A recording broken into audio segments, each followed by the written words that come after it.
So look, here's the hook, and sadly, the harsh truth.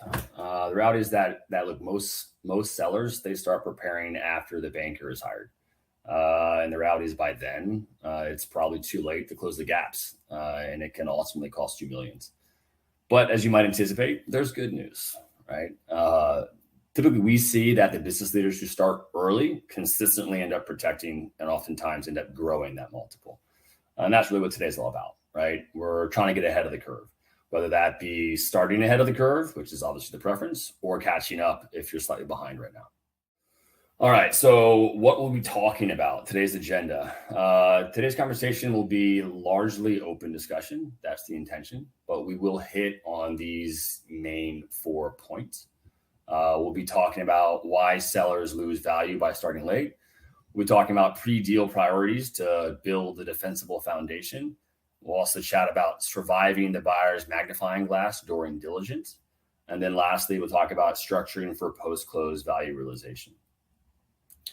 In an effort to kind of stretch a wrapper around these 4 topics, the overarching theme of the day, right, is going to be about driving enterprise value and mitigating the risks through proactive transaction readiness. So again, getting ahead of that curve. And I'd say if you're going to take anything away from today, it should probably be this, which is strategic alignment early in the deal cycle is critical for you guys. It's critical for CFOs navigating today's M&A landscape. Now, that said, to get the conversation rolling and to perhaps whet everyone's appetite, I'm going to ask my fellow panelists here to give a 30 to 60-second summary of what they think the biggest deal killer is, right, from their respective seats.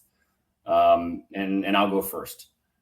So you guys know my background now, right? As an alternative deal structure guy, that's where I'm focused. One of the biggest deal killers I see associated with alternative deal structures, so that's things like earnouts, milestone payments, seller notes, things like that, is really misaligned, what we'll call risk-reward expectations regarding future performance.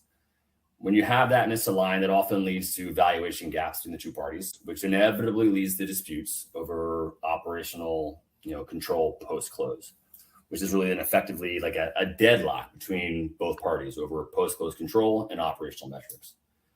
Now, related to this is something that I think is a little bit more tangible. So I often see these challenges leading to key personnel abandoning ship, right? They're dropping out.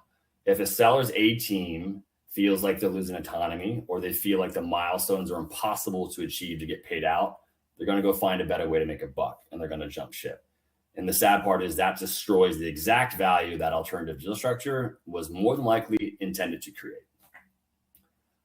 SK and Barb, I'm not sure what thoughts you have to share. I'm going to piggyback on you right now because mine is very similar to yours, right? So mine starts with human capital concentration in that you don't have your teams cross-trained. You have all of your operational financial intelligence within a few key people. And then if you have that key personnel flight risk, it becomes a huge problem long-term, much like what you were talking about, Kevin. Making sure that your teams are cross-trained, that they understand their value to the business. Make sure that that whole culture assessment is part of your diligence process. Diligence is about the financials and making a deal, but you want to make sure that you're doing that culture assessment ahead of time as well. And if you're not, you're selling your business short and your team short, and you're failing your team. The other thing with that too is make sure your HR partners are involved to make sure that communication is there ahead of time, to make sure it's consistent, it's clear, everybody knows what's happening every single step of the way. So I'm echoing what you're saying, but just from the human side of it. And I think the biggest mistake is underestimating the impact of your financials, of your accounting function, of your reporting function in the value of the company. Understandably, we work with a lot of middle market companies. We work with a lot of companies that are maybe family owned or, founder owned or founder managed. And they're the people selling the company are very focused on, I built this great company. And I didn't want to spend a lot of money on back office functions and looking at finance and accounting as a back office function.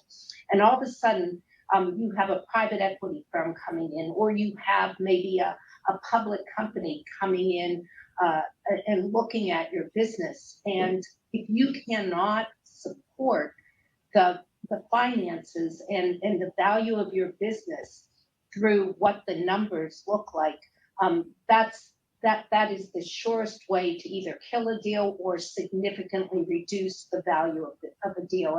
And just one example, last year we were working with a company. It was a regional fast casual restaurant type company, founded by a woman who was very proud, and rightly so, of what she had built, but she had her daughter-in-law doing the books. And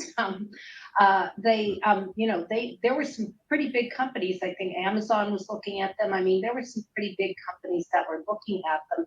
But at the end of the day, just coming out and saying, I know the value of the company that I've built is not going to convince the buyer.